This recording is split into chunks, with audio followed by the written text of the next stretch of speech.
The following live broadcast is rated Podcast 16. Parental guidance is suggested for children under the age of 16 years old. Don't forget to like, share, subscribe, and follow Ear Shoulder Voice on YouTube and Facebook, or visit our website at www.earshouldervoice.com.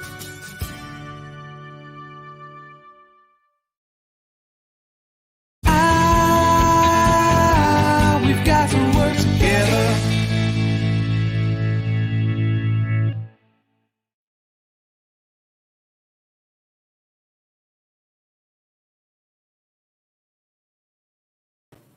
Good evening once again, everybody. How you doing? Welcome to another episode of Ear Shoulder Voice. You know, the one thing that's actually responsible for even our very existence are people that cannot be replaced in our lives. And that's our parents, our mother and our father. We wouldn't exist, obviously, if it wasn't for them.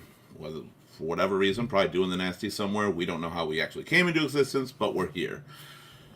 And they've taught us everything we know. The thing about your parents is the one person in your life you've never been without since birth until you lose them or they lose you, and for any reason that happens. But what happens when you have to become the parent? As we get older, we can't do everything we used to, and we start needing more care, and often we rely on our children to help us, and it's not anything anybody ever wants to do. So today we're going to discuss with you what happens when the child becomes the parent.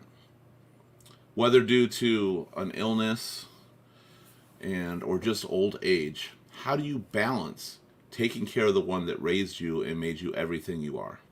We're going to discuss that with everybody on here. Don't forget, while you're on here, to like, share, follow, and subscribe to Ear Shoulder Voice on Facebook, YouTube, LinkedIn, Instagram, Twitch, and Periscope, and Twitter. We're on all of those. Other than that, we're going to start this show. We're going to bring on our panel, and we're going to try to have the best time we can right now.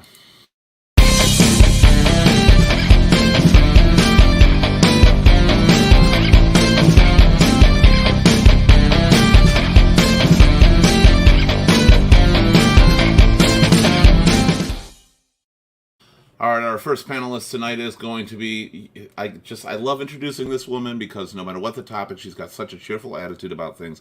She can talk so well to different people. Welcome back, Linny. How's it going? I'm okay. How are you? I am absolutely fantastic, and I know that this topic, the people we have on tonight can definitely talk about this topic right now. How has this been your issue lately? Well, I've been living it. I've been living it for a little while, but I've really been living it right now. So I'm in hope that anybody that's watching, when I start to kind of spew out the issues I'm having, maybe you've gone through it. Maybe you can give me a little insight on what to expect and what to do. But my situation is my mom right now, who was like the backbone of everything in my family's life. I mean, every single one of us girls brought our kids over to her, and she just was like an angel to everybody and a strength.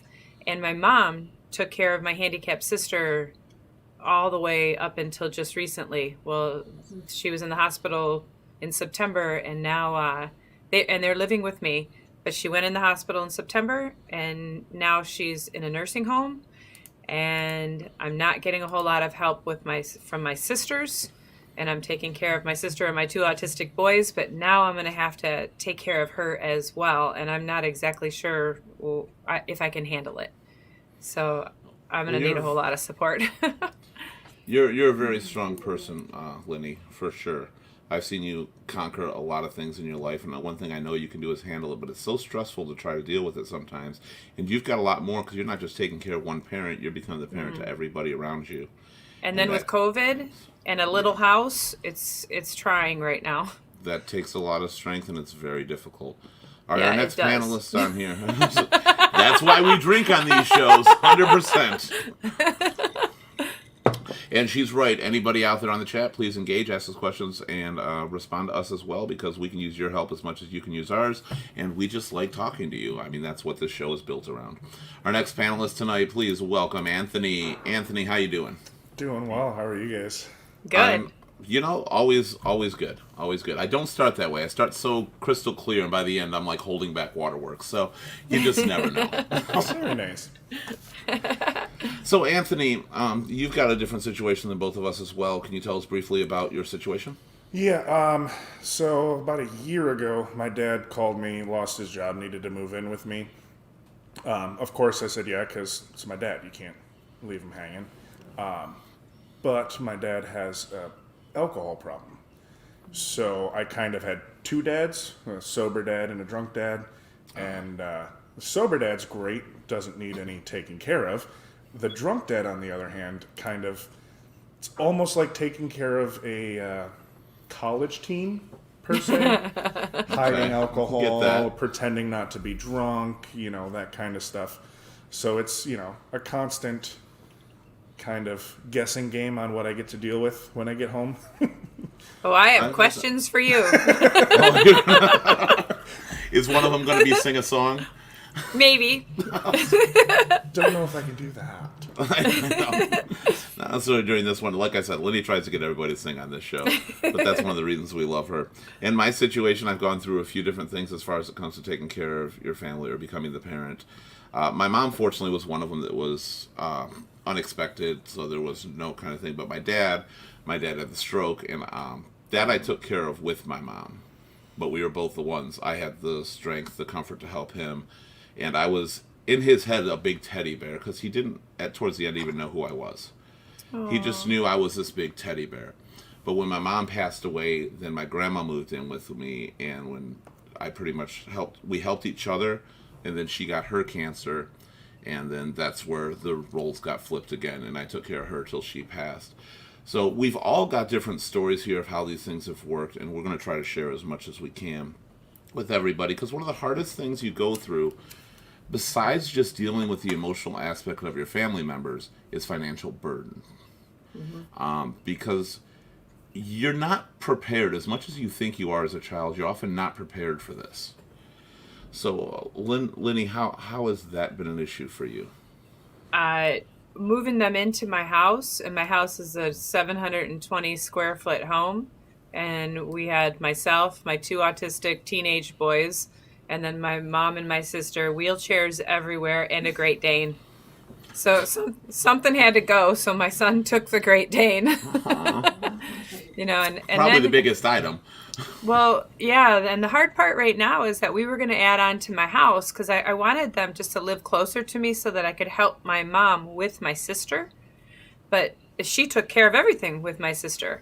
So now I've got everybody in my house, and then my mom got ill. My mom became ill, and we were supposed to do the addition on my house because my house is not set up at all for handicapped people. And it's just been so difficult. I feel like that the little bingo thing that has the ball with all the little balls and then something comes out. My brain feels like that, trying to come up with ideas of how to make my house manageable. Or do I leave my house and rent something else? And when winter comes, I won't be able to get out the door because the wheelchair can't get out where they would go. I had to buy portable stuff. It's just been crazy, but I'm sure everything's been a little crazy for everybody right now with COVID too, adding that Definitely to the mix. The worst time. I don't even know how I could have handled it. Dealing with who I dealt with, COVID was in the picture right now. Both of you are currently dealing with it. Anthony, what about you as far as any kind of financial strain? Is it really hard to deal with that way? Do you not have the money to take care of people? Luckily, being that my dad, when he does work, makes a fair amount of money, so I haven't been financially burdened yet, because luckily enough he's been able to find work between having to move back with me, so he's been kind of financially stable on his own, so I've only had to worry about my own finances, which has been, I guess, kind of a blessing in that aspect. For a lot of people, it is nice when there's still some income, and I'll admit with my grandmother, before she got sick, she had Social Security income coming in, which helped. And sometimes you spend more than that, but it's really helpful, the little bits you can get, and you hate to say it. A lot of people look at it as you're taking money from somebody, but it's not the case. It's not what you're doing. You're putting it towards that elderly person or that family member or that sick member, whatever it happens to be for you. What were you going to say, Lenny? No, I was just thinking the same thing. Like my mom and sister, they have, their Social Security and things like that too. But it's still not, I mean, to take away your whole life and put it toward being a caregiver, there's no monetary thing that's love. That has nothing to do with I want your money. That it has to do with, you love that person and you're there for that person, because I can tell you right now, both of my sisters won't do it. Period. They just won't do it. My one sister is out of state and absolutely wouldn't do it. And my other sister's right around the corner and just the other day told me that she absolutely won't have my mom full time, even to let me take care of then my sister. So it's either that, and then you have to try to, if I didn't bring them home, it would be that she'd have to be in a nursing home, and that costs way more than what her Social Security is. I was going to ask about that too. So it's like there's no, and I can't believe that stuff costs as much as it does. I've researched everywhere, and to go into any sort of even assisted living without nursing care and without extra stuff is at a minimal about $4,000 to $5,000 a month per person. And then if you need nursing, like say if you have Alzheimer's or if you have a lot where you have to be dressed and fed and everything else, it can go up to about $7,000 to $8,000 a month. So it doesn't matter how much money you have.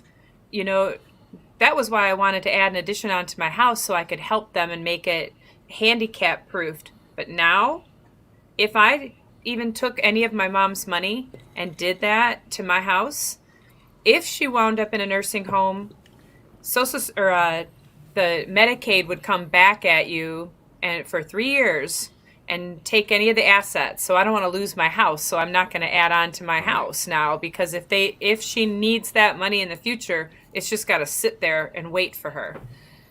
So I understand that too. And what do you do? I mean, seriously, in these situations, what can you do? A lot of people also forget that your job suffers because of what you have to take care of at home. You're literally taking everything on your shoulders. But you're right what you said. They're family. You love them. It's worth it, but it's not an easy road. No. I'm going to speak, sadly, kind of against some of my other family when my grandmother was sick. And, of course, my whole work schedule had to change. I had to get in-home nurse care for her just for when I had to go to work, because you have to make some money. You got to keep everything going. The last things you want to do is be put out on the street when you're taking care of a loved one. You can't do anything. And my family in Oklahoma, especially after she passed, was just, they didn't get it. They're like, you just got somebody there, happy-go-lucky, and you don't care. You're getting money, getting help. And it's like, it's never that situation. No. It is very costly, not just financially, but emotionally. The only one that can get it is somebody that's been through it. Yes. Seriously. That's it. And that's in every type of situation, including yours, Anthony, which I wanted to touch on really quick. We got a comment I'm going to get to in a minute. As far as employment and having to shift your schedule around, has that ever been an issue with you? No, luckily. That's Luckily, good. I haven't. They've been, I work a Monday through Friday, 6 to 2. So it's, really easy. There's been some days where I've had to leave early to take care of things because I have, cameras on the outside of my house and I can see, my dog hasn't been let out in 5 hours and things like that. So I've had to leave early, go in late, work from home. But luckily, my work's been really good at accommodating what I need. Yeah, but that's good you have a job that does that, but not everybody does. And the same thing with your issue, it's still taking an impact on you even getting to work, making, fully what you can. Some people are hourly, some are salary. Obviously, that can make a difference a little bit for them. But it can be costly. Now, yeah, go ahead, Linda. Well, I just have a question. So you said that your dad, after the witching hour gets drunk. Okay. So what do you do? Is that typically when you're home? No. No. So then is that problematic when you're away? Like, can he get hurt or stuff like that if he's drunk? And Well, there has been, let's see, what was it? Recently, I had to go on a service call down to Tennessee for a weekend. So I left Sunday, was down there Monday, came back Tuesday, and when I came home, my house was completely just in shambles. There's broken glass all over the floor. Oh, my And he God. was passed out on the couch.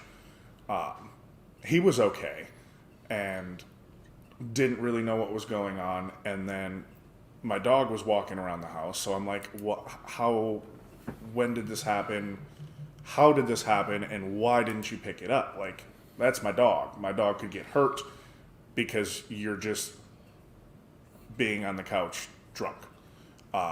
The first time he came over, I was in Mexico for 3 months for work. And I'd come home periodically, and my dog started going to the bathroom in the house again because he was just not paying attention, not letting her out when she needed to. And she just started going wherever she needed because Right. she got used to it. So that took quite a bit of time to kind of retrain her not to go in the house and, cleaning and all of that. But luckily he hasn't hurt himself, and, everyone's been all right That's with well, those situations. that's one of the biggest things you worry about, whether it happens to be with dealing with the alcoholic or elderly, is them getting hurt when you're not around and how you deal with it. Danielle says one of her favorite and most rewarding jobs was caring for the elderly. I have so many questions. I actually wish you'd have been a panelist on that one. Does, 'Cause you'd have had a lot Danielle, to put in. do you need a job? We're all hiring. But now I always have wondered about taking care of the elderly. I'm assuming you probably worked in a care facility. Maybe not. Maybe you did home care. Is it really as rewarding, like, losing them? Because, like, even going as far as wanting to be like a veterinarian, like, you love animals, but the biggest thing you don't want to do is watch them die. Do you have that same effect dealing with the elderly? I'm curious, Danielle. And what you were talking about, Anthony, again, it's the burden, it's the financial thing, but it's also the emotional. It's how do I get all this in? Danielle, do me a favor. I'm going to get you in if you want, so we'll get you in a second. We're going to try to add Danielle in a minute. And I'm going to have you guys talk for a minute about this because I'm curious. Do you ever have anything where you look back and kind of get that moment of, holy shit, this is what you went through for me? And I'm even asking you, Anthony, I know his is an alcohol issue, but literally picking up after you as a child, kids horseplay, they break things and all that. So both of you, do you ever get those moments like almost more grateful once you realize the stuff they went through? For me, I have to say no, but that's mainly because my parents got divorced when I was young, and my mom had to deal with most of that side of things. So my dad didn't really have us a whole lot when I was growing up and kind of being a hellion. But I am definitely more grateful for my mom because of having to take care of and, clean up after my dad, because I realize all of the things that she has done, for me while I was growing up and kind of being a pain in the ass, sneaking around drinking and doing all that crap. I understand now why she got so upset with me and and all of that, What about you, Linda? It's weird to have you call me Linda. I know. I'm getting used to calling you Linda, but it still slips out sometimes. I'm going to say this, I have resentment to my sisters right now. I'm living through this right now. It's like all happening right now. And I know that it's all up in the air because I don't know what's going to happen with my mom. But I also know that I can't put her in a nursing home unless I know I can't help her. Right. And I'm worried that I might bite off more than I can chew, especially in my living situation. But I'm mad right now. I'm angry at my sisters, and I know they're not watching the show, but I know I have this resentment because I thought I knew my family better than I do.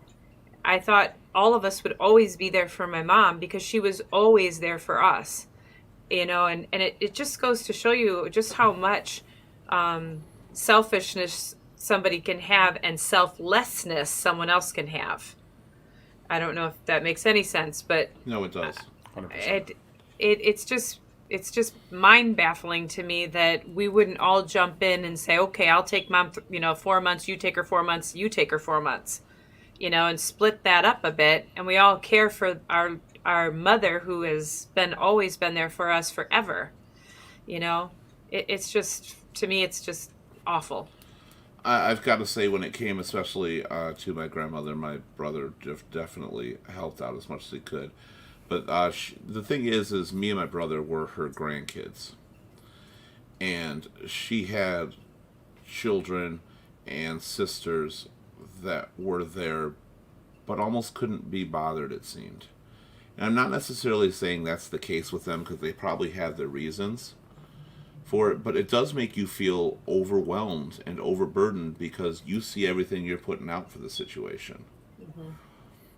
Anthony, do you have any siblings? I do. I have a younger brother and an older sister. And again, you don't have to, people watching, you don't want to talk about certain things, you don't have to. Has that at all been an issue dealing with your dad? Well, they kind of brushed it off and just said, all right, well, you can deal with it. We don't want anything to do with it. And like I said, when I was in Mexico, I had asked her to just stop by the house to at least take the dog for a walk, right? Didn't have to hang out, didn't have to do anything, didn't have to talk to my dad, but just stop by, grab the dog. And, he said, okay, yeah, not a problem, I can do that, but never did. My sister said she'd check up on him periodically, but again, never did.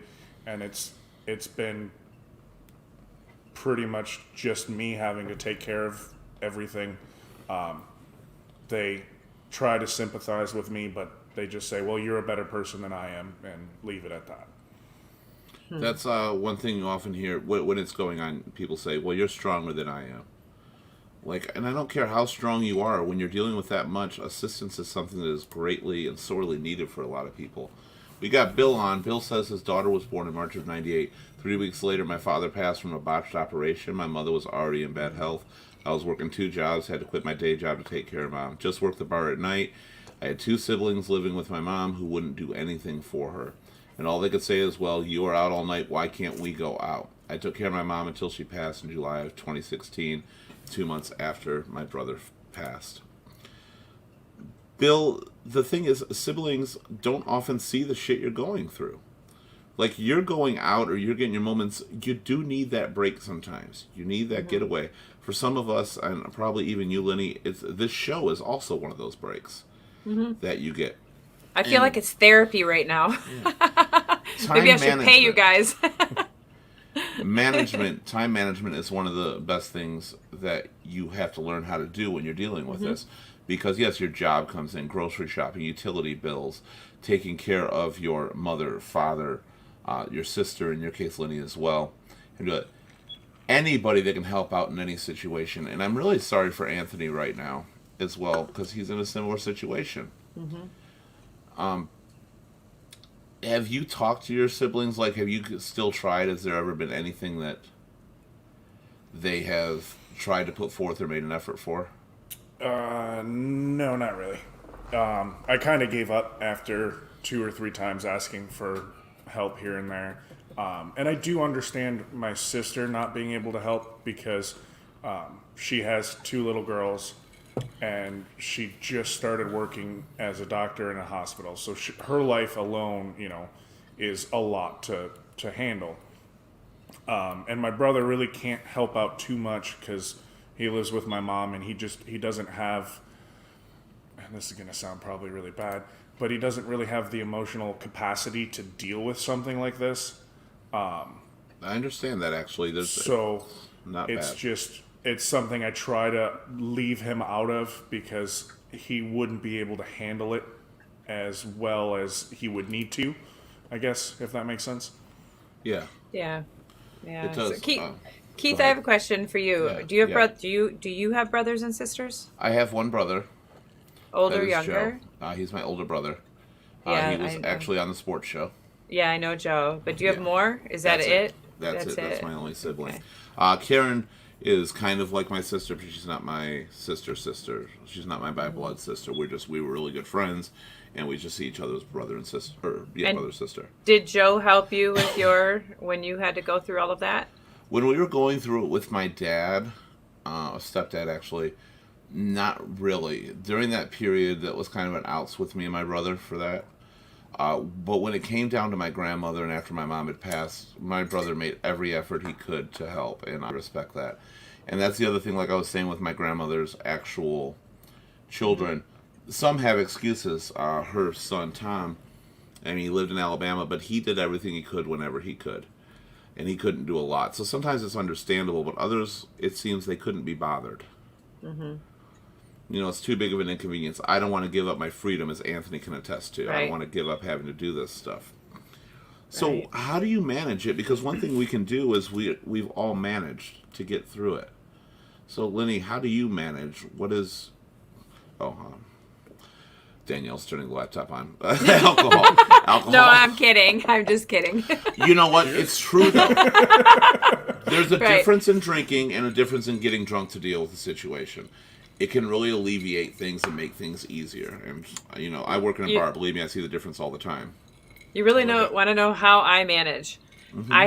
I have a personality that has this I'm a person that I feel like I have this bubble that's around me, and only so much can kind of get in. Most of it bounces off, and I swear I think I have like short-term memory loss, and all the bad stuff just kind of I forget. Oh, that happened before. Oh, I should have been mad at that person. Oh, you know, I just I let things just go. You know, but the hard part is that right now with COVID, typically the things that I would typically do to make myself sane, you can't do right now. You know, you can't go to the gym. You can't, I mean, I can do it. I've found other ways and I've found other time, you know, to kind of get my energy out there. I mean, at one point in time, I was like boxing, and I loved that. I just loved that, hitting something, you know. One of our previous shows, we had talked about that boxing was an escape to deal with a lot of things. Yeah.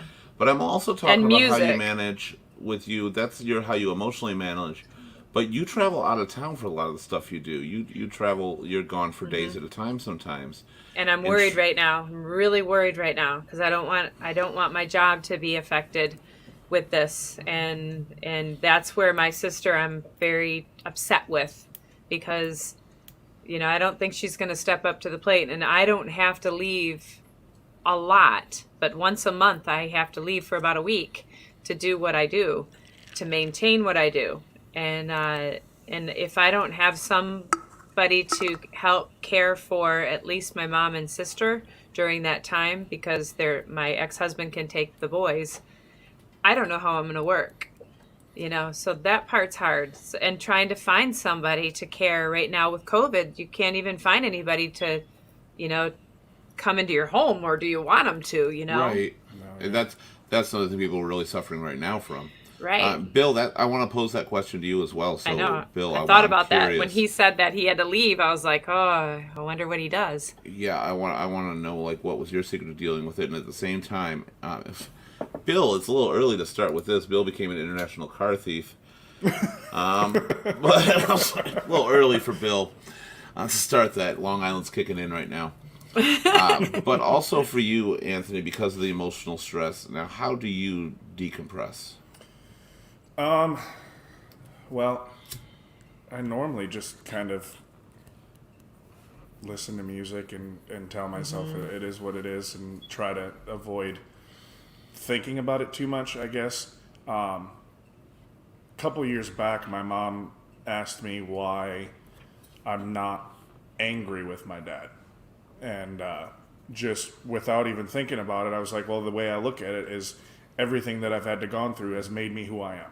Mm-hmm. I'm assuming your parents were separated? The ugly. Yes. Yeah, they separated when I was 14. Okay.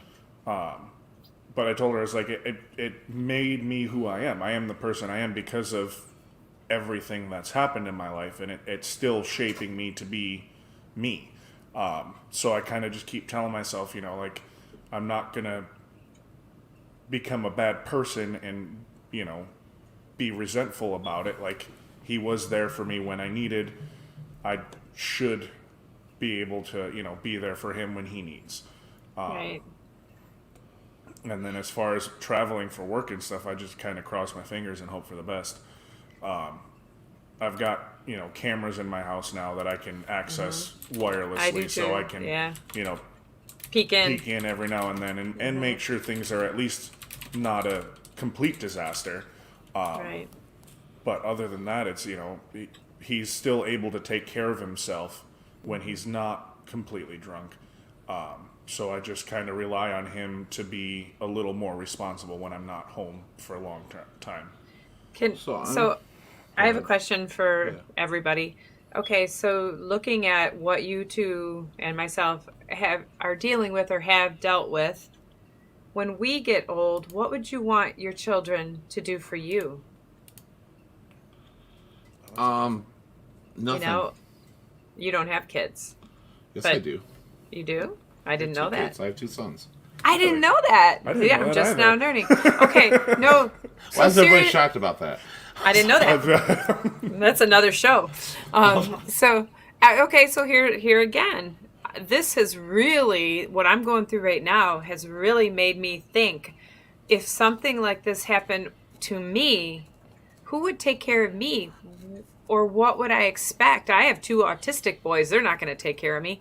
And then my oldest son, I mean, he maybe might take care of me, but I don't know what he would do. You're in a unique situation with that one too.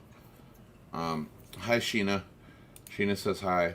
Hi, Sheena. Bill responded really quick with his siblings who get upset with his mom because she couldn't cook for them anymore. Oh boy. Wow. Can I say your siblings are assholes? You know what, Love Bill? you, Bill. You should cook for them. Just take that Alpo right out of the drawer and put it over some rice. Here's I your want my food. daughter to buy me a place in Bora Bora. You know what? I apologize. Yes, I would like my kids to do that for me. One of the biggest things with dealing with what you'd want your kids to do for you is you don't want to put your kids through what you've been through.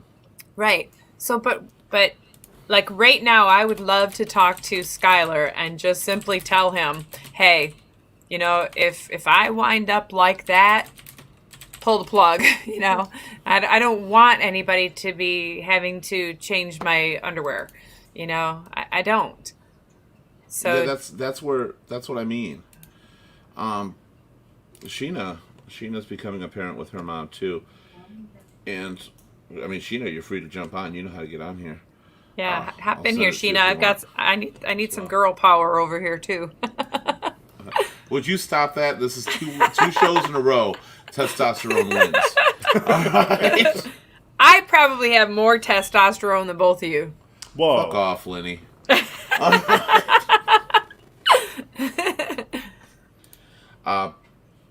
Okay, so we're talking Sheena. How are you becoming a parent with your mom? I'll get you that link in a minute.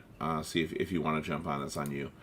Mm-hmm. So, like, what issues are you dealing with that? Now, going back to Anthony, we were talking about the decompressing and what you did to do it. What are your outside activities? Like, do you get a chance? Now, I know that you go and you have a drink, but I know it's sometimes like a short period. Is there any other things you do to decompress?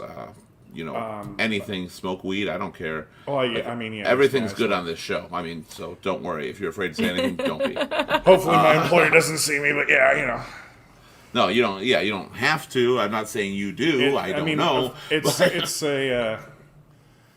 It's not my main, but it definitely helps if I can't shut my brain up to go to sleep. Just to smoke a little bit and then lay down, watch TV, get my mind off of stuff. But I'd have to say my main outlet when I'm home is just playing music. Yeah. Picking up a guitar, playing something, You can play the guitar. kind of, sort of. Oh yeah. Playing a little, on the keyboard, trying to learn some new stuff here and there. You and, can play the keyboard. Not really. I'm learning. So I can't. We'll have to work that things out. like that. So music is the escape. Creating things sometimes, or just playing and putting yourself. I think when you're playing music, it has even a bigger impact than listening to it because you're putting all your focus into that, Yeah. and it helps you from forgetting about different things and trying to deal with all the stress. Now, we mentioned the finances, and I don't want to go a lot into the finances, but I do want to go into like bills. Is there ever a worry about paying bills? What's more important, taking care of my mother, paying the electric bill, because they're both equally important. Obviously, that's a little extreme if you have the money to do it, but do you ever deal with anything like that? Because I definitely did. I haven't, thank God, had that problem. I haven't either. That's awesome, Jan. Your daughter's going to be an awesome caregiver for you because she already is. Aw. That's what I like to see, because there are a lot of children that feel that you're a burden to them at that point. It's so sad. Like I said, Bill's brothers and sisters, they're fucking assholes. Not to speak disrespectfully of the one that passed. I'm sorry to say that. I don't want to say that. Hi, Sheena. Hi guys. Hello. Hello. Welcome to the show. Welcome to the show. So my understanding is you're an awesome caregiver. Is that correct? Yeah, apparently I'm being requested for people on when I'm there. When I'm not there, they ask where I'm at. And that's for people that have dementia. And I'm like, they remember me. Okay. Wow. Hey, if they remember you through dementia, it's a good thing. You're doing something You're doing right. something really good. Well, thank you for agreeing, because I didn't want to offend anybody there, Bill. But I'm sorry, when I see people who just ignore it, act like it's a burden, don't take care of you, are pissed off because the parent can't take care of them and they're sick or elderly age, those are fucktards that don't even deserve anything. I've never heard that. I'm sorry. What? Fucktard. Jay's asking the technical term. They are. They seriously are. How can you do that? Now, I've always wondered, nobody can attest to this on the panel as far as personally, because we've all stepped up to take care of the people we have to take care of. But what do you think is really going through their heads when people have that attitude? Because I find it hard to believe that these Going people through really what? don't care. Like siblings who just figure that it's an inconvenience to take care of the parent, that they're upset because the parent doesn't cook for them. Do you think it's out of fear? Do you think it's worried they don't want the emotion out? Still being in a, I think it's out of still being in the I'm the kid kind of mentality. This shouldn't be, this shouldn't be on me. I'm still, I'm the kid. I'm the baby or whatever. Why is this happening to me? It's probably that mentality that they just never got over for some reason. Now, Bill, I'm curious, you were talking about your siblings, and they're older and younger, too, though, than Bill, and Bill's still taking responsibility. And I'm going to be honest, and I love my brother to death, I didn't think my brother would step up to the plate when it came down to it. We've got somebody else joining us for her very first time as well. Very happy to have her on here. Please welcome Danielle. Hi, Danielle. Hi, Danielle. Hello. I had to go a whole different route. That's good. You made it though. You got on, so that's good. Mm-hmm. So I'm Danielle, proud. I'm gonna get back to Sheena in a minute, but I want to know right now, what is your story, Danielle? You seem to relate well to this. I actually have two different things to this. As you know, with my family of having to become older than I want to be, sooner than I want to be. But working with the elderly, like I said, was like my favorite job. It would get really hard though, because we would have the same, we call them residents, obviously, the same ones every day that you would bathe, get them up, change them, get a real connection with them. And I actually had the pleasure of working in the Alzheimer's too. So that was difficult because every day you would have to reintroduce yourself, or they just didn't know who you were, or it would be really sad actually, because we would have to eat with them so they would know how to eat. And you'd have family come in with them and they now know who you are sometimes, but they don't know who their family is. So they'll sit there right in front of their family and be like, who is that? And you have to explain to them, or the family tries to tell them. And so it's hard to watch it all happen and unfold. What is harder emotionally for you in those situations? Because it applies just as much when dealing with parents. Is it harder to go in and have them not remember you? Is it harder when they pass? Because I don't know if there's anything that you feel they're free from some of the hard existence that they have, that they're not remembering, and maybe it's more peaceful when they pass. What is harder for you emotionally? Honestly, the hardest thing for me during it all is thinking I might be there someday and being in the same situation. That's really my hardest thing that I kind of hold deep with it, is sitting there like, man, will I be here one day? will I be doing this to someone? My biggest thing is, will someone be treating me as well as I'm treating these people? Because you hear That's- all those stories. Exactly. Linda brought that up, and Linda Yeah. was asking how we want our kids to take care of us. Sheena, what are some of the things you've gone through? I'm going to get to Brian in a minute, but what are some of the things you've gone through early on? Because I guess your mom says, What was that? I don't know. What was it? It wasn't me. I That don't was know. weird. Okay. It was Somebody like an got a Alexa capital I. voice. All right, but aside from that, your mom says you're beginning to become her caregiver as well. Yeah. What are some of the changes you've gone through during this moment? Kind of learning how to think better ahead. That's for you, Danielle. Not red anymore. It's purplish. Go ahead, Sheena. The things I've had Wait. to go through. No, time out. Maybe he was talking about you, Jonathan. Oh no, Bill has a thing for Danielle. I know, but Could be. redhead. Who knows? Oh, We don't really know. Anthony, you mean? Or Anthony, sorry. Yeah. It's not red. Oh, Bill's not interested. All right. Bill's no longer interested. All right, Sheena, what are some of the things that have changed? I had to just more live to kind of cater my life around learning how to take care of her, as in mobility, as in making sure that she doesn't she has a tendency of being startled, and that's one of the Okay. things that happens with old age. You just get startled real easily. I'm hearing it again. I don't know where that's coming I don't from. know what that is. No, the capital I. Go ahead, you Yeah. can continue. And also just getting used to like having a warmer house. Yeah. Oh, I Oh, get that I one. didn't even think about that one. That really kicked in probably a few weeks ago, because I usually keep the temperature in the house around 70 to 72. I'm a Yankee. It happens. That's So- hot. That's too hot. That's way That too to me, hot. that's like just too hot. kind of like a little warmer. She's in but Texas, so that's cold for them. Yeah. Yeah. I mean, I've been here 19 years. It's 70 is just a teeny bit chilly, but I've had to get used to having it around like 74 to 76. Okay. Sometimes a little warmer. Do And you live with your mom? huh? You don't live with your mom, correct? No, she lived here part time. Okay, I gotcha. I'm going to get on to Brian's comment really quick. Well, not really quick. My mom lived with me, and I took care of her with Alzheimer's and dementia until she passed in my hands 5 years ago. That was how my grandma Aw. passed. It taught me so much empathy and, well, a new side of respect in life as well. Our parents take care of us growing up, and we should step up and take care of them when they need us. Thank you to all of those that are caretakers and work in hospice. It isn't easy, but it's a grateful blessing we learn if we connect right. Well, And- God bless you, Brian. That's 100% really awesome. God bless you. So you've got a lot of That is experience 100% true. working with them. And that's the thing with people when we're talking about siblings that aren't there and don't do it. You are who you are because of those parents.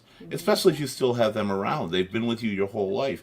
They gave birth to you. They taught you 90% of what you really know. They taught you right from wrong decision making and is spitting in their face when you think it's too inconvenient to help them out when they need it. I really appreciate that, Brian, and I'm sure the people on here do as well, because I know Sheena's in the medical industry. Danielle, I know you've worked with taking care of the elderly. We've all been around that. And Keith, that was a great question. Well, thank you. I heard that she forgot to watch her and not remember the past, but at the same time to see her lost, confused as well, and emotional. We're referring to forgetting who you are versus passing away. Her struggles were really hard to watch and see in person. Losing my dad to suicide is something I will never get over, but will get through. But losing my mom to her illness is closure, with some comfort that she lived a long life, but is no longer in pain and suffering. And that's where with my mom it was different. And my mom was the hardest and the most painful one, and partly because it was unexpected, and I never wanted her pain and suffering with her. But my grandma, it was so hard watching her go to that point, and she outlived her whole family practically. All her sisters, brothers, sadly, even her daughter was. And I almost felt relief when she passed because she didn't have to deal with that stuff anymore. And for a while, I hated myself for it. I thought it was the wrong way to feel. And there's also that release of the burden of your life changing, that there is a freeing thought there. People think that that's wrong too, and it's not, because you are taking a lot of weight on your shoulders when you're going through that. So I have a question for Go ahead. everybody. What about your relationships with, say, your significant other, whether it be husband or boyfriend or girlfriend or whoever? Good question. How has that kind of played into this, like, whole thing we're doing? You know, has it affected your relationship? Sheena's husband's in the room. Yeah. Jay Well- said it has. Apparently, I've always been a caring person, so. Well, the reason I asked that is because my sister said, well, her husband put his foot down that he would divorce her before my mom is going to be living with them full time. No, Jay welcomed it. And then the same thing. So I said to her, well, okay, well, I have a significant other, and it makes it very difficult to me to have a significant other if I have all of this on my plate. When do I have any time for that person? You know, That's, sometimes people say they welcome it and you're a caring person, and they're right, you'll do it. But it still takes strains on relationships. right. Even with that, because you can't always do everything you want to do together as a couple. You may never give up your family to do that, but you're still losing out. Anthony, I'm going to ask you, with the amount of stuff you have to do to be there, gets that smile like, oh, I was hoping you weren't going to ask me another question. Grab the drink. When it comes to relationships or anything, does your situation take a strain on that? Well, I mean, of course it does, in the aspect of, I can't really I could, but it's very uncomfortable for me to bring Someone over. someone home, Right. in my own There's house. No Is it a privacy. matter of embarrassment? No, there's no privacy. Well, his at situation all. has to do with an alcoholic. Yeah, okay. So for me, it's his, embarrassment. I'm kind of still dating, right? So, like, I don't want to be dating someone and then have them, come over to my house to hang out, and then, by the way, meet my father, not knowing where he's going to be Or in his the state day. at that time, Yeah. I'm imagining. So if it's my sober father or my drunk father, I don't know what state my house is in. So it makes that aspect tough, and I can't really use my house. Now, Danielle, do you have any family members you've dealt with this at all? With what part? With With taking care of a parent or something, any of your family members yet? And you've got a lot to relate either way because you work in that field, but I'm just curious if you have any family. Actually, my great aunt Lee, she was about 93. And we have a big family. We're an Italian family, so we all took turns taking care of her. And but she was a feisty one. I mean, that's the whole thing. She spoke Italian. We couldn't speak to her because we don't speak Italian. She's calling us names and stuff, and we didn't even realize it. So, I have to ask really quick: is there anybody in this panel that doesn't come from an Italian family? well, if we had I to be thought so. completely you don't, correct on Sicilian, like we all do. Hey, mine's German and Irish, and yeah, I don't think I have any Italian in me. You just skirted around the boot. I gotcha. So Keith, who was Italian in your family? You don't look Italian. I don't look anything like I am. Believe it or not, I'm mostly Native American. way off. But where does Majority it? is Where Native does it? American, French Canadian is my majority, but I have Italian in there too. But Lenny, before we go into the nationality, I was just curious. My question for you is the exact same question. What about you in the dating scene Well, it's or tough. other people? Well, it was tough before. Like after I got divorced, it was really tough because I had 2 autistic children that I was changing diapers of big boys, and then I just never thought anybody would want to date me, period. And so, but that part's so hard because now I have not just that, but I also have my sister that I'm caring for. And then if my mom comes back here, I hope he sticks around because I have a good dude right now in my life. So And he's been wonderful. If he has this long, I'm sure he's going to stay that way. I mean, have confidence in that, obviously. Yeah. But do you have anything where you're talking about changing? So your thing isn't necessarily the embarrassment, but if they see this happening, they're not going to want to be a part of it. Well, no, it's called availability and time. If I know what happened in my marriages, if I wasn't available to that man, their needs are their needs, and if I can't provide their needs, they're gonna find it somewhere else. So Okay, I got that. And that's At least the with balancing COVID act. right now, they're stuck. You can't go nowhere. It's the COVID prison. Jan says that she took care of an Alzheimer's client. She would go now with her daughter unless I was with her. She'd go nowhere near her daughter. Okay, I'm sorry. She would go nowhere near her daughter unless I was with her. As something, but she knows how to communicate. Jan says Sheena knows how to communicate with me, and she's hearing impaired, which is a great thing to be able to do because that'll change. Now, has your mom always been hearing impaired, or is it something that's come with the age? Something that's come with age. It didn't start happening until she was, I would say, late 30s, early 40s is when we started noticing that she had a small problem, and then it just got worse and worse. That's Jan also says when Sheena and your man were looking for a house, your man was the one who said 3-bedroom, one for your mom. That's how it should be. Automatically, You should he include said, family. well, we got to get a 3-bedroom. And I asked, why 3? He said, well, 1, they don't really sell 2-bedroom houses. They're not very popular. And 2, where's your mom going to stay? Oh, that's wonderful. Beautiful. They do sell 2-bedroom houses. You just have to turn one of them into an office or a game It's more like a duplex.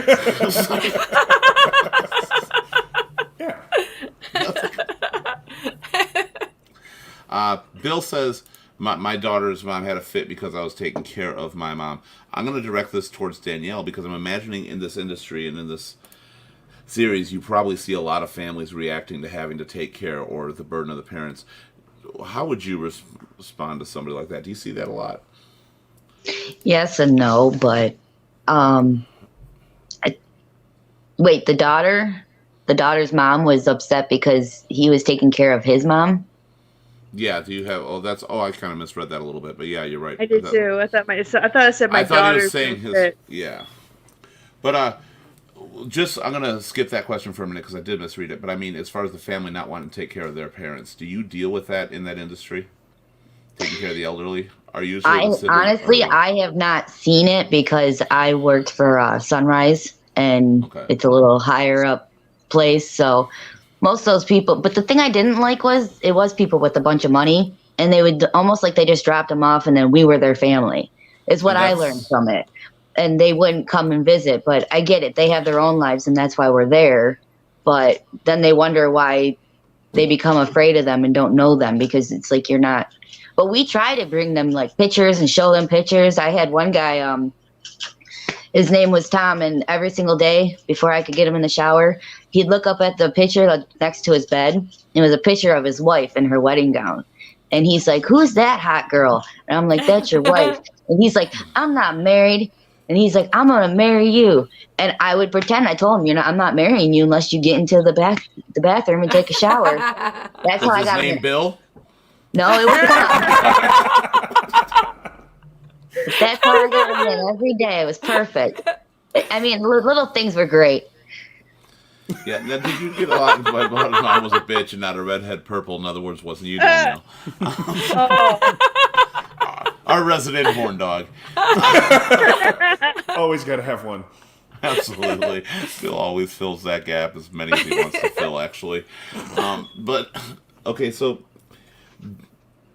when it came to the parents getting sicker and harder to take care of, Danielle, did you ever have an issue with the children saying you're not doing a good job? No. Because a lot of times they'll blame. I've witnessed it at other ends of different caregivers. I never witnessed it. I was pretty open with everybody and what was going on. But I ended up working like 16-hour shifts there. I lived there. I asked him if I could have a room. This was actually back when I was 18, 19. But we had some girls that were, I don't know their names, but which is probably good. But they were mean to them, and they knew they had money, and they were stealing from them. They were hitting them, things like that. So they were, they were let go. And then no one signed up for the pleasure of going downstairs because I worked on the 3rd floor. So I worked on all the floors. I literally was there 16 hours. I loved it. I was making bread at like 3 a.m. for everybody. Oh, so you got to see a lot of that then. A lot of people are a fear when their parents get older of having to put them in a home or a nursing facility or something like that. Linny, I believe, is one of them. And what is your battle with doing that, Linny? I know that they don't, well, my mom has told me she doesn't want that, and my sister has told me that she does not want that. You know, and right now COVID scares the bejesus out of me. And my mom is in a nursing home right now because she has to finish up these IV antibiotics and stuff like that. And I don't know, maybe it's a control thing too. I like to be like in control of everything. When you like helping and taking care of people, it is a control thing. Yeah. Because you want to know that they're not being mistreated, right? And that they're that's not. a good way to put you it. know, that's a big part for me because my sister has memory issues, so she's not going to remember if somebody did or didn't do something properly. She's not going to know to tell me. Because how do I They deal will. with it? They will your tell memory- you though. That's the thing. They will tell you because they actually verbalize it in a different way. No, she will forget. She would forget She'll your name forget. 5 minutes. Yeah, She's I've got witnessed she people doing compares that. her sister to 51st dates. That every day she yes, doesn't remember the dates. it's exactly like that. She's sitting next to me right now. Past memories are good. She goes, her past memory's really good, but present memory not so good.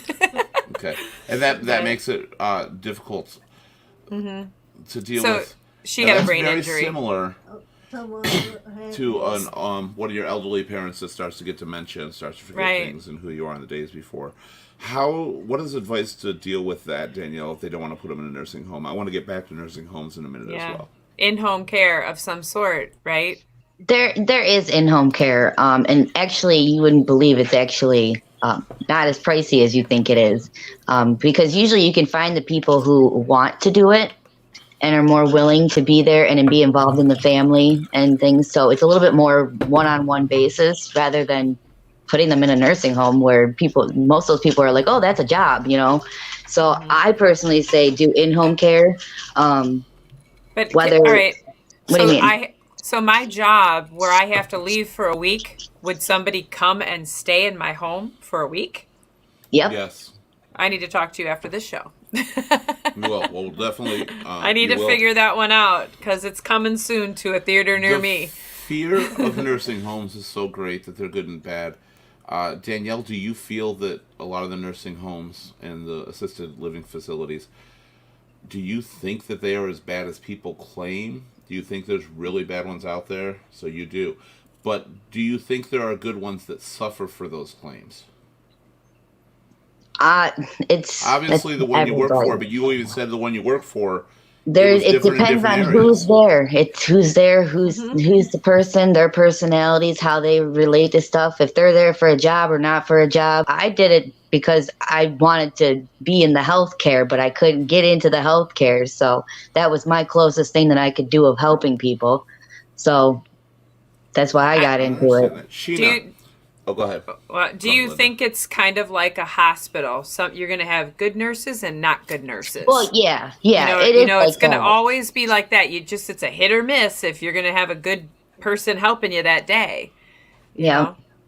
It really is like that. I mean, it's the same as coworkers that you have. You know, certain ones that you don't want to talk to or anything like that. You steer clear. You don't mess with them or their residents because they have their own way of how they do things. Because sometimes if you interact with them, because they do have a certain system with some of them. Like I had a lady, for instance, she was Polish and I took care of her for months. And she was fine with me, but all of a sudden, because she was losing her mind a little bit more and not knowing who I was, she started speaking Polish, and then she started like beating me when I would try to take care of her. So I actually had to move her on to somebody else that actually spoke Polish and stuff and she was calmer because I couldn't speak with her. Right. So is language barrier ever an issue, like with the people working at the nursing home? Is it really a huge issue? Do they treat them worse, do you think? When they can't Do they treat understand them worse? Yeah. Because it's out of a frustration thing, I think, for some people, where like, I don't understand, I'm tired of this. Yeah. You know, I can't deal with you. I don't like the fact of it because it's one thing to, have your family and say, oh, I can't deal with this. You can walk away and come back and recuperate. Where you have people there that it's almost like they hold a grudge, and they come back every day and just will be the same way just because of something that happened the other day. That's what I don't like about it. The aspect of the environment of it. Because they hold grudges. They're like, oh, that person was this way one day. I don't want to like, they try flip-flopping people. It's like, why? Now, There's a lot of it I don't like about that. I'm going to go over to Sheena for a minute, because we talked earlier before you got in the show. We were talking about financial aspects of dealing with these people. Now, starting to take care of your mom, and I know your mom's on here, but you and your mom seem to have a very open relationship when talking about this, so I hope it's okay. Are there any financial burdens that are kind of associated with it that I don't think either of you would ever want to give up? But we're curious as how people overcome those burdens, because you might be the only one on the panel right now, aside from myself, that dealt with those financial burdens. Are you talking about like me having to spend money on her or vice versa? Well, not just money on her, but sometimes it's giving up work. Sometimes it's trying to take care of different things she needs that she can't handle right now, but you still have your own bills, your rent, and your house. The reason I mainly focused a little bit on this is the suggestion for the topic was about handling the finances and bills and how do you juggle it all. Well, luckily for me, I'm in a very good position with her. When she stays over here, if she needs me to take her somewhere and I don't have that much gas in my car, she'll fill my gas tank up. Because she said, really nice. it's since I can't drive because of her being hearing impaired, and she just doesn't. She's not used to driving like she used to, so I'm basically her chauffeur when she's here. If we need to go somewhere, she'll pay for gas or she'll buy me something while we're there. I'm in a very good position as far as that. Right now you're good. I'm going to answer that then quickly, because most of our panel can't. And I was definitely in that situation, being financially challenged while taking care of my grandmother. But what happens is you end up giving up stuff you don't need. And I would say giving up cigarettes, but my grandma was the person, literally, if I gave up cigarettes, she'd buy me a carton. Every time I quit smoking, within 3 days, she's like, got a surprise for you. I noticed you weren't smoking. Here's a carton of cigarettes. Figured you couldn't afford them. Oh, no. It was because you were being a turd without cigarettes. Oh, no, I'm actually, when I quit smoking, believe it or not, I'm nice as can be. I've never had an attitude problem when I smoked. I've quit smoking. No, I haven't. I don't fiend the same way I think that other people do, because I've seen people be that way, but I really don't fiend it. Oh, Jay does. My mom does. Yeah, I know a lot of people that do. Most people don't know. They're like, I haven't seen you smoke in like a couple weeks. Did you quit? I'm like, yeah. And they didn't even notice the difference. It's just one of those generally happy people. I still stay happy. But you give up other things too. Maybe you give up that cable package that has everything. Maybe you lower your... The only thing that I've ever had to really give up, and I don't really even consider it that, is a little extra time to myself. But now, when you get away from the financial, yes, your time is important. Well, so yeah, I have a really good situation with this, and she pays for her own stuff most of the time. If she doesn't, she'll pay me back. Now, I'm going to use you for advice here, Sheena, because I know that you're in a similar field that Danielle is. You deal with a lot of people with situations and addictions and stuff like that. If you've heard the story so far with Anthony talking, what kind of words would you give to Anthony for dealing with the situation he's dealing with? Because sometimes it can feel like a downward spiral. He doesn't know what's going to happen next. Well, I got into the conversation kind of late, so I do not know what the situation is. His dad is an alcoholic, and he is pretty much his version of taking care of his dad. Is when his dad is drunk, it's like taking care of a college teenager. Is that what you said? Yeah. Yeah. And he doesn't, he finds the broken stuff, and his dad is literally pretty much a child to him during those moments. And it gets overwhelming, and it doesn't affect his career as much because they're working with him, but it could. But it does affect his social life. So are we talking about the social aspect of it, or Any just taking aspect of care it, of because him? you deal with people who you've dealt with people in this situation before. I mean, the only because How at would my you work I've suggest had somebody people, deals with it? take it a step at a time, depending on the situation, handle it accordingly. Well, I mean, absolutely. I apologize you weren't fully informed at the very start, so I do get that. So there you go. I Handle it went in this accordingly. blind. No, So- you're fine because So you when missed glass part of it. is flying and your dog is bleeding and everything else, just handle it accordingly. Yeah. The situation. Shut up, Jay. So I mean the situations feel that I've trapped. been in. The situations I've been in are, I mean, you gotta, if you feel trapped in a situation like that, I guess, I mean, try to seek some type of outside help that can, I don't know how to, what's in my head and what's coming out of my mouth is not the same thing. That's okay. That's okay. It's hard to describe it. Okay, well, basically, what I was getting at with it is most people on this panel who've dealt with that. They don't have the outside help. They want the outside help, but they don't have the access to it that they've been handling. It's trying to And figure out he's- where to go for that. That's the Yeah. thing. That doesn't break your bank. Because it can burn you out too. It can make Right. you so tired and so frustrated of dealing with this stuff. And I don't think anybody's at that point yet, but I've seen many people get to that point. What is the step at a time? You know, do you get tired of dealing with your dad who's acting like a teenager? Do you get tired of taking care of your elderly mom or your sister? Obviously, like we said, we love them. We wouldn't get rid of them. But you can't... I guess what I'm trying to say, and this would actually apply more to everybody on the panel, when you're treating your parent like a child, and you have to as they get more elderly, how do you deal with drawing the line of telling your parent what to do? And some of those stubborn parents don't want you to tell them what to do, but you know you have to. So, yeah, Linda. So, I'm sorry. Well, I went through that today I because thought. my little house is not big enough for all of us in the wintertime. So I'm looking at a place in Florida and just to go to Florida for a few months and come back. And that way we can all get outside. Because trying to be in one little house with an autistic boy that is cooped up and not going to school, that gets aggressive and that he needs an out. Anyway, make a long story short, I told this to my mother that I might have found a house. And she's like, well, can I have the dog?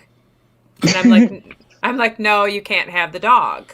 Then she called me mean, that I'm only doing this for myself. And I was like, oh, no. I said, I would not be doing this at all. It's not what I want. I would like to stay in my own little house, in my own little thing. But the thing is that she got like all mad at me because she can't bring her dog. And I just simply said no.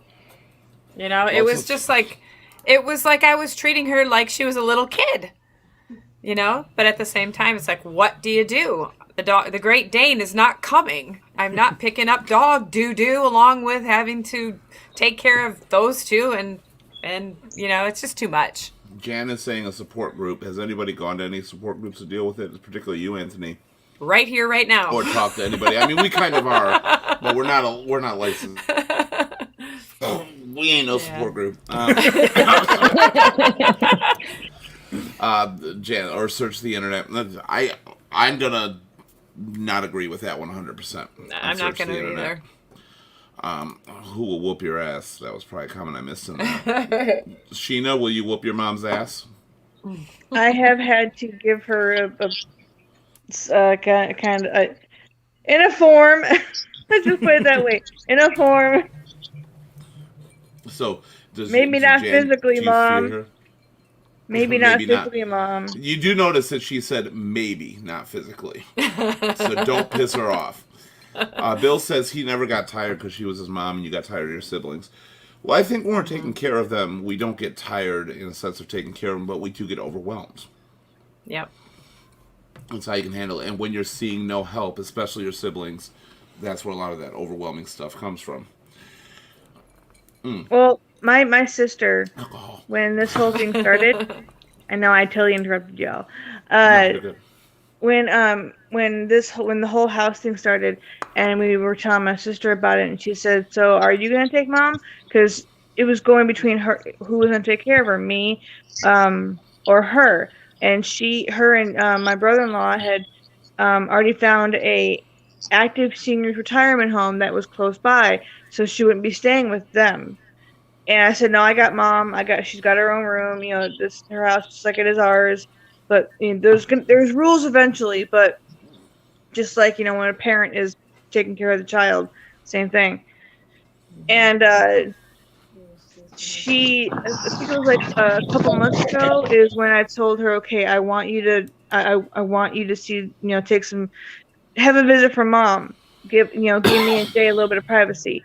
Because and I'm not, that sounds horrible, but it's just like, it's the same thing as if you're giving custody to the parent sharing custody. It's the same, that's the only way to describe it but it still sounds kind of crappy. But, No, it doesn't. and she I said, "So understand. are you having a hard time, with mom?" Like, no, I just want a little bit of time with Jay. That's all it is. Because, between her house and my house, that's all she goes to. She's your mother too. You need to spend some time with her too. And she came back like a month or so later and had mom go over her house for a weekend. Because I'm like, we don't see my sister but maybe 3 or 4 times during the entire year. And with this year, almost zero. Yeah. Okay. So I'm gonna ask a I made it a question point. of everybody on the panel here. It's going to be a 3-part. First of all, was it worth it? Second of all, did you ever feel it wasn't worth it? And the reason I'm asking, did you ever feel it wasn't worth it, is I'm referring to the fact that, do you ever think that a care facility or someone else can do a much better job than you can? And I'm going to start with Linny there. First of all, was it worth it? Is it worth it right now? Yes, it's worth it because I love my family. And yes, I hit a wall to a point of when my mom came back from the hospital, I tried to do it at home and did not have enough help and realized that I don't know if I don't know if this is the best thing right now. And that was when I had everybody here and she was just, it was just too much. So then when she went back to the hospital because she had this infection and then had to go back on antibiotics, I said, she can't come back to my house for this. I have to have there needs to be round the clock care because there were 5 days in a row that I think I got 3 hours sleep and I was then no good to everybody. It was just to the point of it wasn't right. I needed more people to help me. Okay, I'm gonna get to Ashley in a minute. We're gonna still go around with that question. Bill says he appreciates the podcast. You've vented more here than I ever have to even close friends. Just saying, Bill, that makes my heart extremely happy. I know, because that's what we're here for. That's why we're here. I'm gonna get to you in a minute, Ashley. I want to go around the table with the questions, and I want to go to Anthony next. And I want to know, Anthony, do you think it's worth it? And have you ever thought maybe this isn't worth it? Maybe he needs help otherwise. Is it Now, worth it? no answer before I continue this. No answer is a bad answer on this panel. I ask myself that multiple times a week, sometimes multiple times a day. Ultimately, I would have to say yes, because he has taken care of me in certain aspects in my life when I needed it. So I wouldn't feel right with myself if when he needed me, I wasn't there. Right. But it definitely isn't easy. It isn't easy by There's far. many times where I'm just like, this isn't worth it, but there's really no other avenue to go for me. Do the other two girls want to answer that question? Because I know you're in a little different situation. You're more the advisors on this, but you've also dealt with it in the past. Do you have anything to say about being worth it, or were there moments you thought it wasn't worth it? I've always felt all mine were worth it That's good. just because of who I am. But nowadays, I kind of look back on it, like relating it to my kids.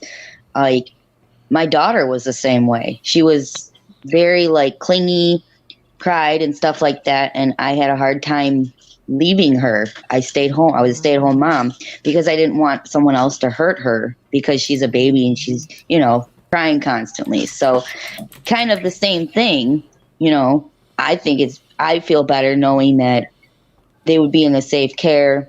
I'm not harming them. I would be there in case anything was to happen, or I don't have to question anybody on, have the thought of something happening and not knowing. There's all different ways of it. So but it does. So looking back, that makes sense too on that, what you're seeing when you look back. Before we continue, Bill was about to leave, but the hottie is back. I'm curious, Bill, did my camera go out or something? I can't tell if my camera goes out, so if I was out and now that I'm back, you're here. I'm glad of that. So I missed that. Jan says to behave. Jan, go whoop your ass, Bill. All right, now we're going to get to Ashley here. Self-care. You can't effectively take care of others if you're burning yourself out too much.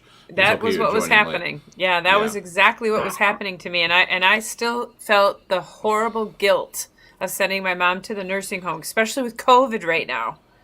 It was just that was one of the hardest decisions to make, was my own self,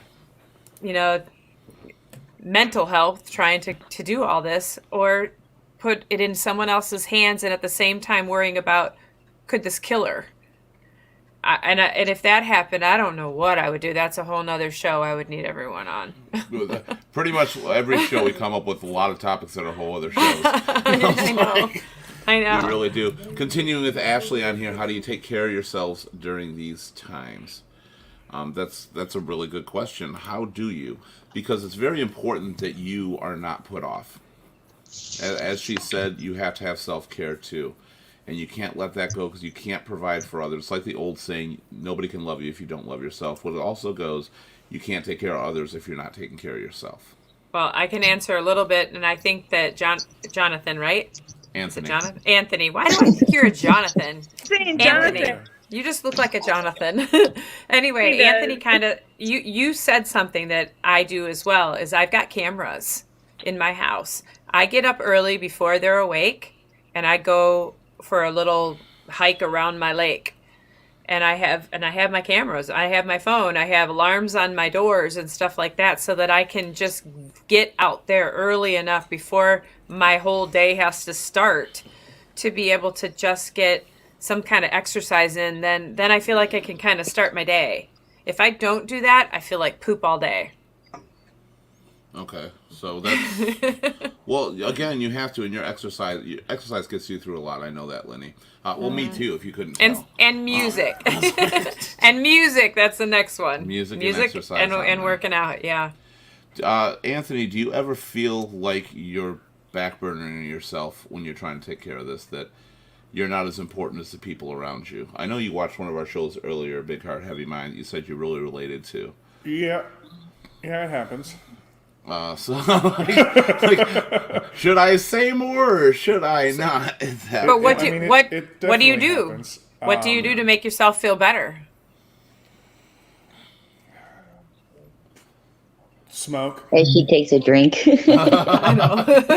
No, I'm like, we've okay, got our answers. waiting. I've got my friends that I know I can talk to and I can rely on. But if I can't, I just kind of hang out at my house and lock myself in my little studio room and just zone out with music. Okay. So that is your version of caring for yourself and letting yourself escape, pretty much. 100%. Okay. On there. What about you, Sheena? I'm going to go with this. You got a sister, Sheena? Yeah. Correct. Yeah, my older sister. She's the big sister. And I'm doing what, not, I wouldn't say what she would, what is typically designed for the older sibling is what I'm doing. And sometimes it does make me feel superior in a way.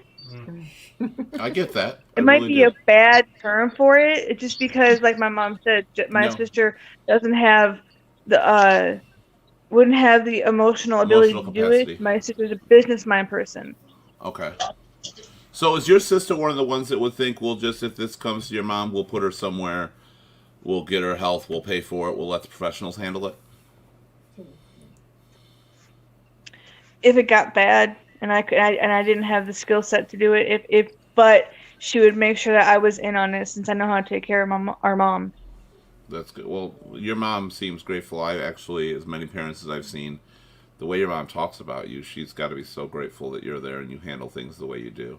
That woman, wow. I know mom. As far as the questions that you were answering, everyone else, is it worth it? Absolutely, because I told my mom I get to spend this extra time with you before something bad can happen to her. One, you don't recognize me, or two, I'm not able to go see you because you're in the hospital. Right. And I'm going to go ahead. No, you. I don't know where I was going. Go ahead. Okay, then I'll take over. Don't forget, I'm drinking too. If you interrupt me, I could easily forget. Okay. No, I'm going to be kind of the opposite and hated one. Was it worth it? Because I didn't answer that yet. Of course, it was absolutely worth it to a point. Did I feel it wasn't worth it? A lot. I didn't feel it was worth it. I questioned what I was doing so much. I always wondered if I don't have training in this field. How can I give you the care you need? Right. My grandmother never wanted to be put in a home or anything. We had to at one point. It wasn't a permanent thing. It was because of an accident she had. She needed rehabilitation. She was doing things, so she was stuck in a home for a little bit. She died at home. We brought her home, of course. But when she was going through care, and she never wanted that situation. And I'm always wondering, did I cause it? Did I, by trying to be there for her and being the one she wanted, giving her her wish, is that the reason she passed away early? That is really hard to deal with it. And I wonder, did I make a mistake? I don't think so. If she would, she I gotta was go for 1 second. Go ahead. I think when it comes to that, she was where she wanted to be with who she wanted to be with. Right. If she wanted differently, she would have said so. As far as you not having, how you felt, you're not trained for that. You know what? Sometimes you just got to be with who you're comfortable with and go with it and learn as you go. Just be careful. The aspect that they could be there longer, and you might have more time. But is longer better? I'm saying, or is quality better? Well, the thing that got me through it, that eventually it was worth it, was quality of life. She enjoyed more life with me. Yeah. Obviously, by far. But you wonder if you put her in that place, she gets the treatment, regardless of whether it's home or anything like that, or the hospital care, that she gets out and she lives a longer life. But because you're doing what she doesn't want, and I don't know if anybody else has dealt with situations of their final request and where they want to be versus what's best for them. My step grandma, my stepdad's mother, she died where she wanted to be who she wanted to be with. She said, "It's my life. I've lived it the way I wanted to this entire time. I'm gonna keep going, even if it means I'm not gonna." I don't know, be in a different hands. I'm who I'm with. I'm who I want to be with. I'm comfortable. And that's all that's anyone that I've known that has been in that type of predicament, that's what they say. Could I have lived a longer life? Possibly. But I was with who I wanted to be with, and I went how I wanted to go. Mm-hmm.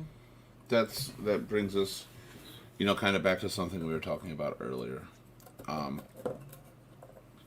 How do you make that choice? And I appreciate that. Jan says there's no certain way to care for your parents because every situation is different. And again, anybody watching this, it's not full advice to care for them one certain way.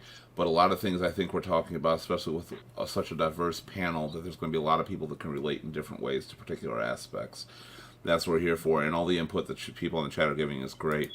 At some point in time in your life, one of your parents is your best friend. Bill, that was my mom.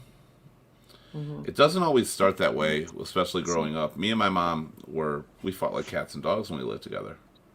I mean, violently like cats and dogs. It was crazy. I would never obviously hit my mom, but I'd hit myself, and believe me, that hurt her more.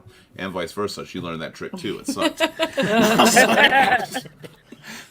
I would do it all the time. My mom, I'd threaten myself. I'll stab myself. I'll kill myself. You hate me, blah, blah, blah. My mom did it to me once. I'm like, fuck, I'm not doing that again. that was the worst. She threatened her own life. She did that. I'm like, oh my God. Lesson.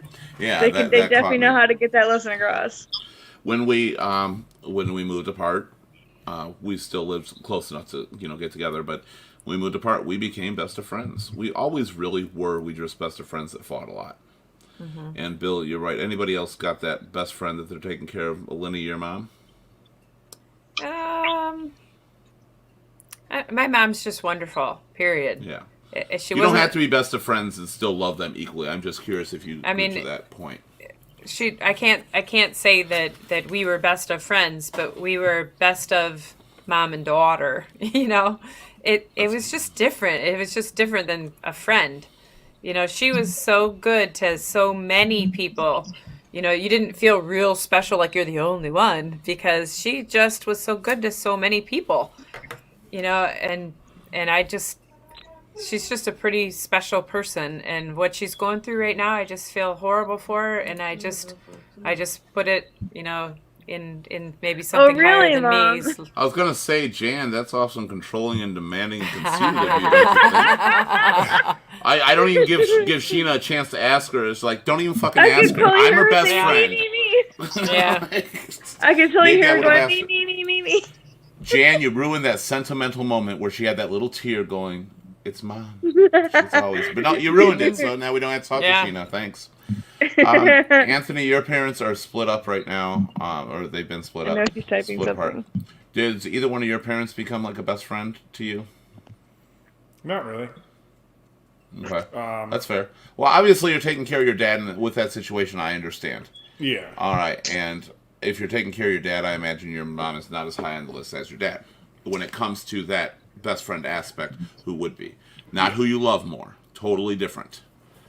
Well, So when you say best friend, are you talking like you can just tell them anything? You can just that kind of they're thing? there for you in every single way. You can talk to them. Right. You can tell them they Okay. understand everything. Yeah, like a real Okay. best friend. Now, you can still have a real best friend your age or around there, other actual best friends, but you become so close because you get each other. So keep going, That's what Anthony. doesn't happen. I just had to clarify that part of it. in a lot of aspects, I could say that I can confide in my mom. I can tell her everything.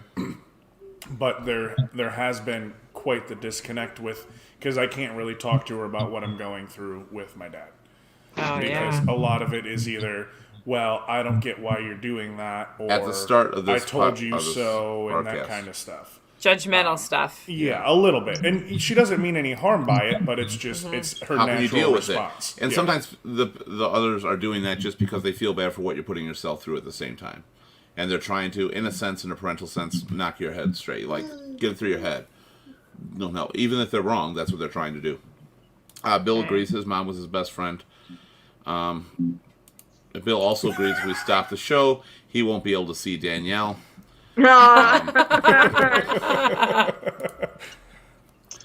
That's when I go And back he's- incognito. And he's happy, Lenny, that you got. Yeah. Danielle's like, I came on the show. I knew it was a bad idea. I knew Bill was there. I'm trying to wonder if my he's- mom's on here. I can't tell her she's my best friend. Is she on here? I don't see her, but I don't know for sure. Okay. I think you just told her, though. No, I didn't. Oh, she can rewatch this, can't she? All right. Come on, Danielle. Is your mom your best friend? Oh, she knows she is. All right. She's that's what you she's don't my want. embarrassing best friend. We got to have one of those 100% on there. And obviously, Sheena, I'll give you a moment, even though Jan tried to fuck it up for everybody. That's my mom. That's my mom. How about that with the best friend? What? Jay's your best friend. Okay. Well, Hi. my mom is. Ooh, It's a close tie. you better pick Close one. tie. So close. Oh, No. now you're gonna have them fighting. See, Keith just said we can have more than one best friend, so that is not true. Okay. I lied. Well, my mom, as far as friends go, she is my best friend. She was my first best friend.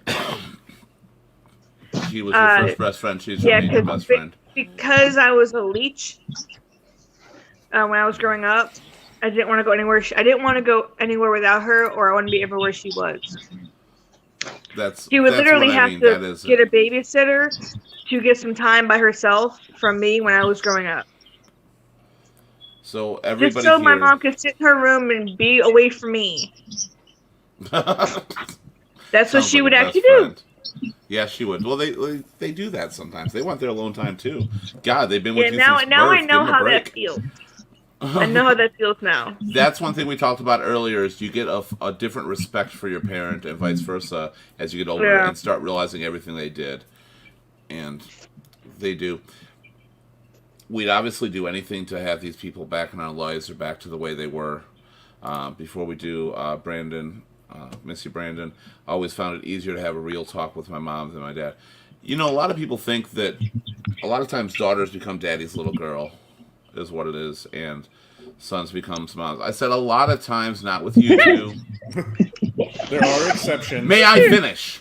I was like, I'm I like how the both bottom are like, no. I know. But no, a lot of times that's what people view, and it's not that way. I think I find a lot more people become best friends with their mothers. I think there's And something it's about not that. any kind of. nurturing. It's not because not female. It's just what happens when, depending on like who's there, who's not, the interaction type, just who you end up getting more close to. Yeah. It's not like just because it's a girl or whatever. No, but I think people assume that a lot of times with them, and that's what I said. It's not the case. A lot of times it is mothers because I think mothers do have a bond that is a lot different with their child, honestly, than a father. Yeah. Even though I think they're equal, I do believe mothers have a certain kind of bond that is different, just because they're so much a part of them, like physically, and hard to explain because I don't want to take anything away from fathers at all. But Puberty. either one you're trying to take. Yeah, that was where I was going with that. I knew you were going. I knew it. I'm like, yeah, that's yeah. I was lying. I was not going to puberty. I was not moving on to puberty. Oh, well, that would have been a good guess. That's a good way to say it, Brandon. Moms is just in general better at communicating with people than dad, and that's usually, I think, the case. It's a mother's love. It's stuff like that. So that's why we care so much, and why this whole topic and everything we're talking about is so hard for us. Because you don't just lose your parent. You don't just take care. You lose your best friend, even if they're still alive. You'll lose a lot of aspects of that. It's really hard for a child to become a parent. It really is.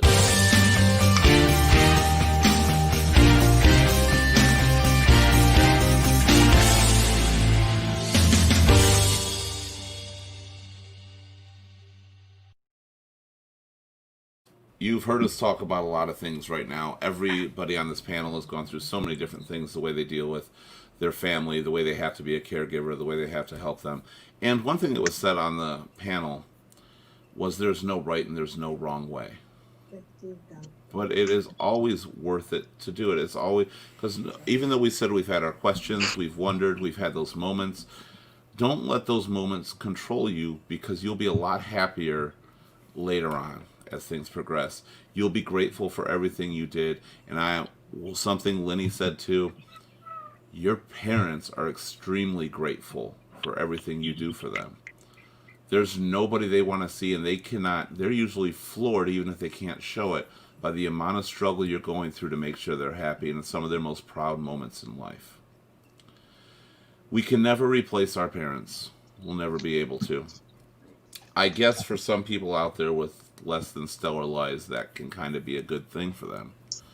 But most of us, it's not, because the thing with a parent is a lot of times you can go back in the memories you had, and it's hard to lose them. It's hard to see them go away.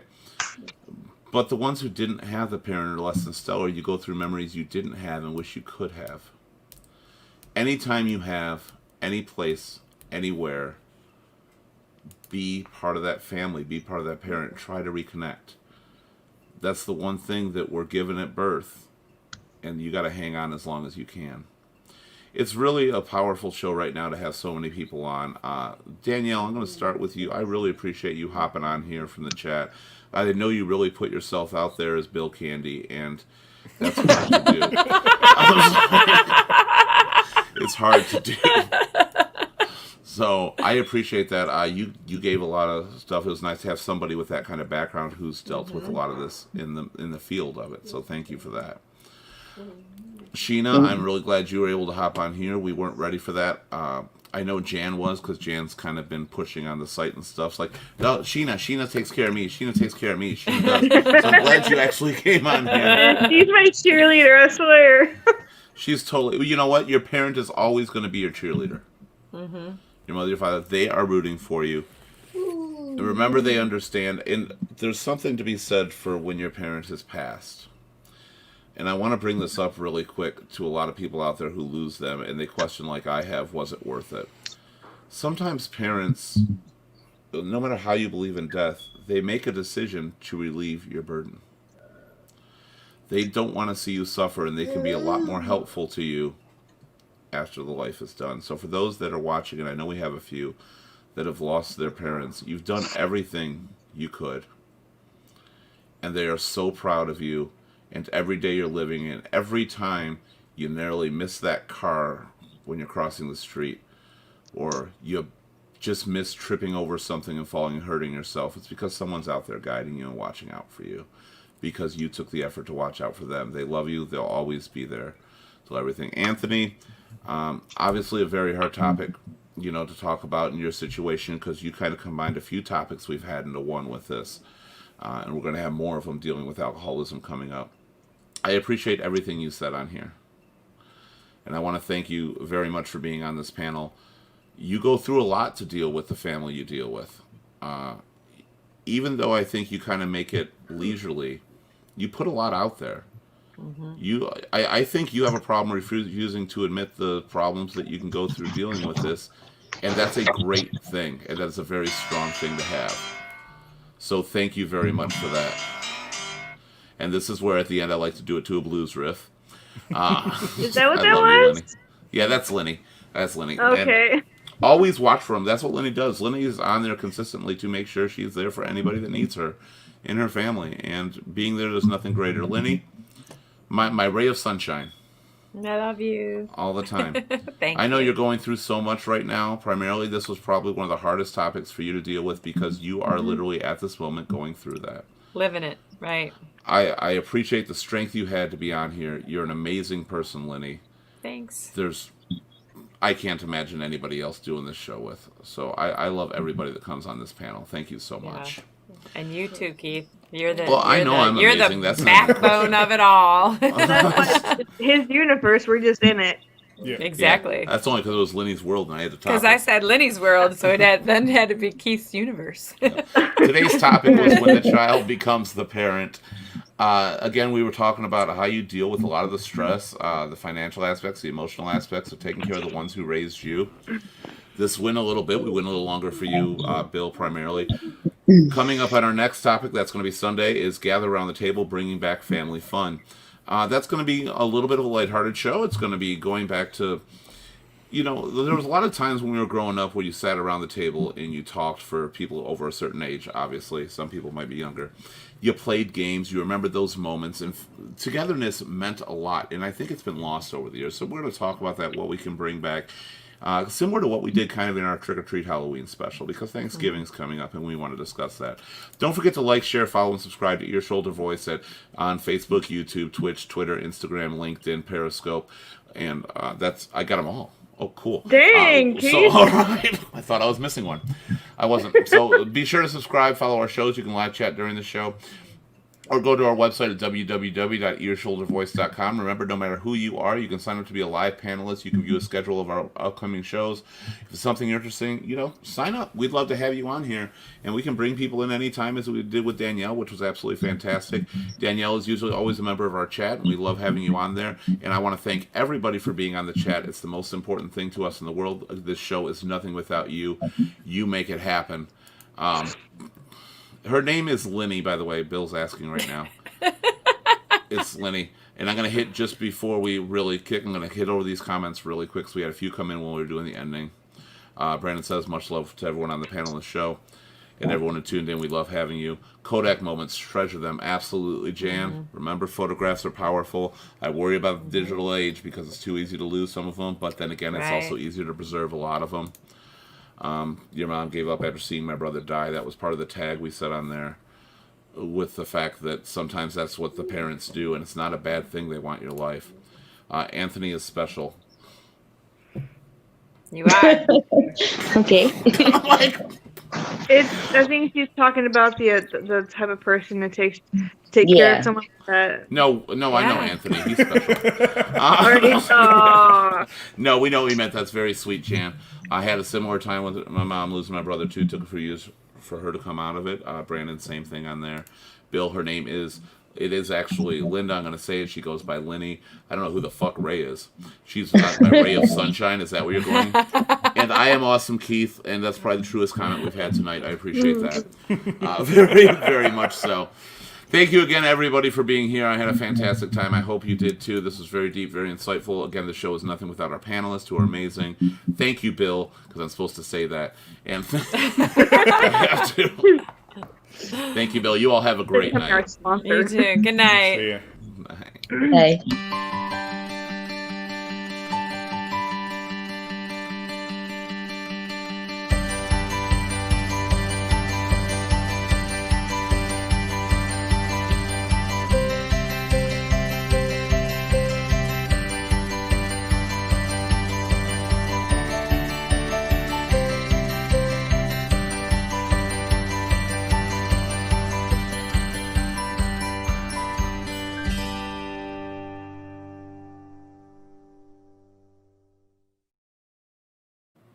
I don't care who you are and what our topics are. We got to stop doing topics that make me emotional. Period. Are you crying? Not anymore. I was for Are a those minute. tears? Fuck off. Just because you have no emotion. Jeez. Emotions are bad. Yeah, I seriously. think everybody here has emotions, unfortunately. I'm glad my mom Nope. said, she said, "Are you watching the live on ESV?" I'm like, "No, I'm eating dinner. I'll get ready to." She said, and then she just kept on messaging me. I'm like, okay. And then I sent something to Lincoln. And now here you She are. made, she kind of made sure. She's like, "You need to go in the show tonight, right now." I'm like, okay. Yeah. Well, I'm glad glad I you did. did. I mean, that was good because we actually are. If you notice in the credits, we had a definitely a different list of panelists. John couldn't make it, Oh, and my you two mom's did. calling me. Well, fuck us. Oh my damn. Bye, Yeah, Jan. we rate. Bye. Or Okay, Jan- she Jan outranks said goodbye. everybody. Yeah. Okay, I officially now know her mom is her best friend. I'm not going to question that at all. Mom's calling. Fuck off. Yeah. Danielle, nice to actually get you on here. Took me Yeah. a I minute. enjoyed it. Did you kind of enjoy it? Yeah. Yeah, it was good to have you. I like seeing you in the chat. It's actually but, easier to talk this way than have to sit there and type it because, you know, I'm the one that's always having to autocorrect my own stuff. Yeah, but I have so much fun with some of the stuff that comes out that's supposed to be autocorrected. Sometimes. Yeah. It's my phone. It's what it does. Sometimes So I just let it flow. And I like that tonight was really refreshing. So thank you, everybody, because It was good. going through it right now, and it's nice to know that there's other people kind of going through it, and there's people that are helping other people go through it. That's the thing, But- is, and we had a very diverse, really well Yeah. done panel tonight. Yeah. Because we covered a lot of areas of dealing with that. And Anthony, your area was perfect. I thought you were Yeah. great for this show. Because there's a lot of people that don't realize that the topic of the show is not just taking care of them because they're old or sick. You have Right. to sometimes become the parent otherwise. Yeah. But the fun thing is I get to tell them, don't touch my thermostat. Yeah. Oh. I said I'm there's tell- those little things that are nice to be able to do that you got told as a kid. Now that you're older and you tell them. My That's- thermostat. The thermostat thing has been an issue here too. So you know what I did? Is I went and bought electric blanket throw on top of them. Exactly. You know- So I can leave my thermostat where I want it. You know, it doesn't really matter if they're elderly or not because I had a situation that just happened recently. I had Thank a you, friend Bill. that just had passed. And weirdly, The comforting of it actually came from, I have a girlfriend of mine who is a registered nurse. And I had put out there that, my friend passed and this and that, and found out she was actually the RN nurse trying to save her. So it was two different friends from different times that were right there together. So Wow. It's weird how that worked. Well, with my mom, honestly, this is a kind of weird story. When she passed, I don't think I've really shared this stuff with my brother. She had a respiratory therapist when she was in the hospital for one of the last times, and all the doctors were trying to figure out what was wrong, and they said it was, of course, they blamed obesity and stuff for that, and a few other things. And the nurse actually knew me from my bar at the Kit Kat, and I didn't know. When she came to the Kit Kat one time, she goes, "I'm not allowed to say this in the hospital. Don't let her leave until she checks for what she actually passed away was shit. I can't think of congestive heart failure." No doctor found this out. No doctor looked at it, and if it didn't help because we fought the doctors. They weren't supposed to let her leave until they checked for that, because she's like, "I can't say it in the hospital because I'm not at that level, but every symptom is that." So we told she cannot leave until she gets this test, no matter what. Me and my brother both. It turns out they called my grandmother instead of us to come pick her up, and she died of congestive heart failure. Wow. And that's where I blame the hospital. But sometimes it is people that it's a coincidence, that can help you get through a lot of stuff. I'll never blame her. I blame that fucking hospital big time, but never her. And I think in the medical profession, sometimes it's really hard because you can't say certain things, even if you know what the issue is. yeah, they couldn't even tell me how she passed, and I know, but Yeah. her even knowing me, she can't tell me. It's just how it goes. Yeah, but the comfort comes from friends, and we're all friends here. And I'm going to throw this on here. Nurses always know the most. I believe that 100%. Yeah, for sure. Losing a pet, totally one of our topics on our board for voting. That's one of the topics. So now that you've mentioned it, I'll make sure it's one of the coming up shows. We're booked, I think, through mid-January, so it'll probably be towards the end of January we'll do that one. I'm for sure on that one. Yeah, that was 'cause my pets best are friend hard. for Yeah. 17 years. Yeah, absolutely. I still have her ashes and her collar and her picture Aw. right there on my wall. I'll That's have my her butler. behind me on that. Yeah. That's my butler. I got the 2 new dogs now, and I love them to death, but nobody's going to replace certain ones. They can't be replaced. No. I seen Major. I seen him in there. Yeah, they're split. Oh, you actually saw? Yeah. They're actually split up because Shenzi's in the other room because they'll fight, and we had one of our shows, it was last Wednesday, and I I missed tried to it. keep him inside. I tried to keep him inside during that show because I didn't want to leave him outside in the cold, and like half the show they're just growling at each other. They're all playing, but they do have these loud growls. Oh, you should see my 2 horses over here. I can hear them in the other room right now, prancing around, growling. Yeah. So